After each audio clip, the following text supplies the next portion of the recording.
Okay, today we are going to show you how to use the pins and set up a highlighter in the Notes app. So when you come into the Notes app, you're going to usually have a piece of homework or something, but we're going to be using a blank page to demonstrate. So to change your pin, you're going to come over here. Usually you're going to start off on this, which is where you can just view the page, but you're going to come over here and you're going to press this. This is your pin right here. But to change colors, you're going to want to double tap, and you can choose the thickness, different pin styles. There's usually going to be like a red and mainly just some blacks.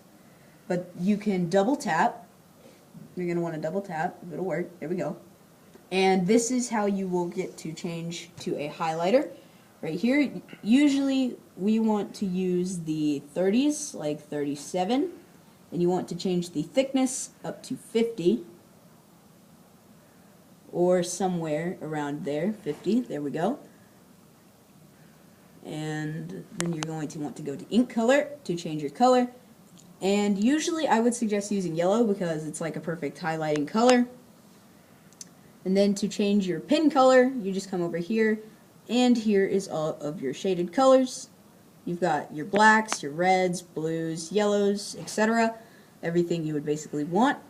And you can make the highlighter almost any color that you want that is in here to use. Thank you.